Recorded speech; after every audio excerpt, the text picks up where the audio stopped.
Experiment का, to find the focal length of concave mirror.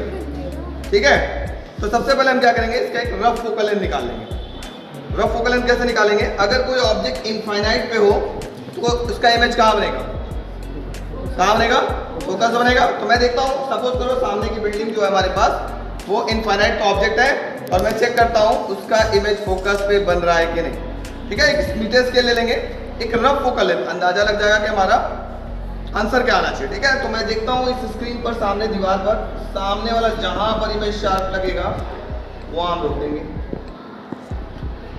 देख रहे हैं आपके पास एक शार्प इमेज, यहाँ देखिए स्क्रीन पर दीवार पर एक शार्प इमेज दिख रहा है। यस यस सर, तो ये हो गया। अब स्केल पे देखेंगे कितने दूरी पे बन रहा है, तो मैंने स्केल पे लगभग ये 15 सेंटीमीटर के आसपास बन रहा है।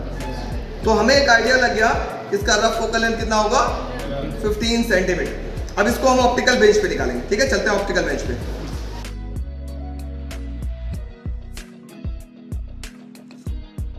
तो ये हमारे पास एक ऑप्टिकल बेंच है। ठीक है, इसको हम ऑप्टिकल बेंच बोलते हैं। ये हमारे पास निडल होल्डर है, यहाँ पे भी निडल होल्डर है। यहाँ पर इससे हम लोग क्या कर सकते हैं, इस निडल को मूवमेंट करा सकते हैं साइड बाय साइड।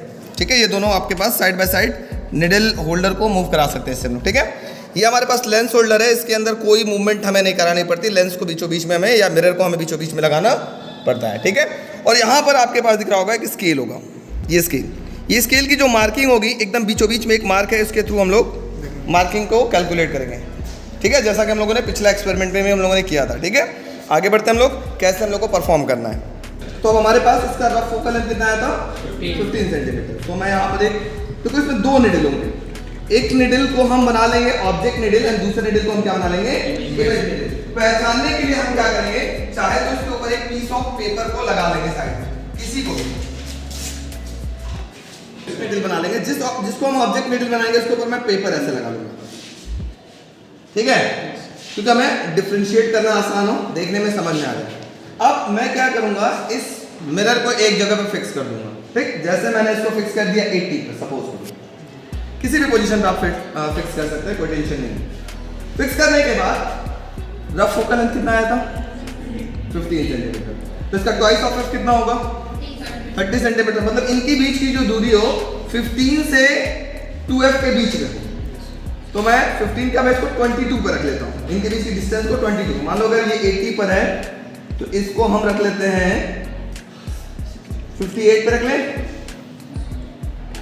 58 और 80 कितना, 50 और इनके बीच का डिस्टेंस कितना हो गया, 22 सेंटीमीटर। ठीक, अब इसको छेड़ना नहीं।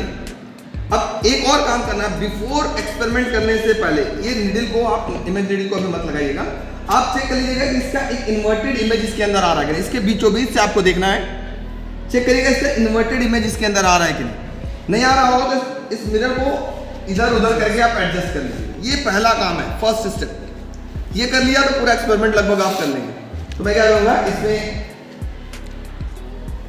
नहीं आएगा तो आप इसको ऊपर नीचे भी कर सकते हैं, मिरर को ऊपर नीचे कर सकते हैं, निडल को ऊपर नीचे आप कर सकते हैं। ठीक है, एक आपको इन्वर्टेड इमेज इसके अंदर बनता हुआ दिखाई दे रहा होगा। देखिए पेपर का उल्टा एक इन्वर्टेड इमेज इसके अंदर, पेपर ये दिख रहा होगा आपके पास। ये पेपर को मैं चाहूँ तो फोल्ड कर दूँ और इसका एक उल्टा इमेज आपके अंदर दिख रहा होगा मिरर के अंदर। आप ध्यान दीजिए, एक उल्टा इमेज बनता हुआ दिख रहा है। चाहे तो इसको ऊपर आप वाइट कर लीजिए ऐसे, तो भी आपको दिखाई देगा। दिख रहा है आपको, ये पेपर दिख रहा है, ये पेपर देखिए, पेपर उल्टा आपको बनता हुआ नज़र आ रहा होगा इसके अंदर, मिरर के अंदर। दूर से आप देखेंगे तो ज़्यादा क्लियर नज़र आएगा। ठीक है, जैसे ये मिल गया उल्टा इमेज मिल गया, अब आपको रखना है अपना इमेज निडल।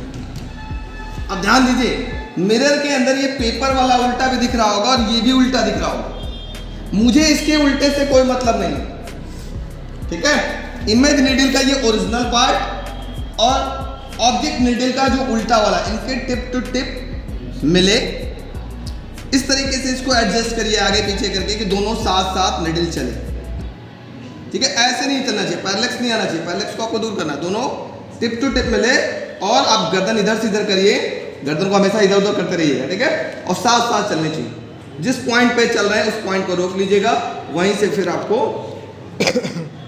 लिखना है कितना आपके पास इमेज का डिस्टेंस क्या होगा, ऑब्जेक्ट का डिस्टेंस क्या होगा, वो मैं बताता हूँ कैसे लिखना है। एक एडजस्ट करके आपको दिखा देता हूँ। अंदर एक पे आपके पास जो इमेज निडल है और यहाँ पर जो ऑब्जेक्ट निडल और इमेज निडल दोनों का टिप टू टिप मिल रहा है और गर्दन इधर उधर करने पे दोनों निडल साथ साथ चल रही हैं। जैसे ये डिस्टेंस पता चल गया तो आप क्या करेंगे, ये पॉइंट जैसे ही मिल गया आपको एडजस्ट करना है। क्या लाएगा आपके पास पोजीशन ऑफ क्या ये मिरर, ये क्या लाएगा आपके पास पोजीशन ऑफ ऑब्जेक्ट निडल जिसके ऊपर मैंने देखिए चौक से मार्क लगा दिया है, और ये क्या लाएगा आपके पास पोजीशन ऑफ कौन सा निडल, ये है इमेज निडल। ठीक है, अब टेबल में इसको हम लोग देख लेते हैं कैसे इसको रीडिंग लिखना है। कैसे लिखेंगे बच्चों, तो हमारे पास ये मिरर किस पोजीशन पे दिख रही थी, मिरर थी 80 पर, तो कौन के मिरर की पोजीशन यहाँ हो गई 80। ठीक है, ऑब्जेक्ट किस पोजीशन पे, देखिए पोजीशन ऑब्जेक्ट का ये पोजीशन आपके पास 55, तो ये हो गया 55, यहाँ पर लिख लेंगे ऑब्जेक्ट की पोजीशन 55। इमेज किस पोजीशन पे आपके पास, यहाँ पे देख लेते हैं, इमेज है आपके पास ये, अगर हम कैलकुलेट करें तो आपके पास दिख रहा है लगभग 30.5, तो मैं यहाँ लिख लेता हूँ इमेज की पोजीशन 30.5। अब क्या करेंगे, ये हो गई PO, मतलब P ये हो गया, O ये हो गया, इनके बीच का जो डिस्टेंस कहलाएगा वो कहलाएगा ऑब्जेक्ट डिस्टेंस। कितना हो गया 80 - 55, कितना हो जाएगा आपके पास 25, और ऑब्जेक्ट डिस्टेंस हमेशा नेगेटिव लेते हैं। उसी प्रकार इमेज डिस्टेंस कितना होगा PI, P यहाँ पर है और I यहाँ पर है, मतलब 80 - 30.5 कितना होगा 49.5 आपके पास इमेज डिस्टेंस हो गया। करेक्टेड में क्या करेंगे, जो डेसिमल पॉइंट है उसको राउंड ऑफ कर देंगे, तो ये हो जाएगा माइनस का 25 और ये हो जाएगा माइनस का 50। इनको जब सॉल्व करेंगे इस फॉर्मूले पर रख करके तो यहाँ आपको फोकल लेंथ मिल जाएगा। नेक्स्ट रीडिंग लेने के लिए हम क्या करेंगे, हम इस जो मिरर है मिरर को उसी पोजीशन पर रहने देंगे, और ऑब्जेक्ट का जो निडल है उसको मैं एक डिवीजन 1 सेंटीमीटर पीछे की ओर बढ़ाएंगे। जब ये एक पीछे की ओर बढ़ेगा तो कॉन्सेप्ट है, लॉ है, याद रखिएगा, जब ये कॉन्सेप्ट ये पीछे की ओर बढ़ा ऑब्जेक्ट तो ये इमेज कहीं ना कहीं आगे बढ़ेगा।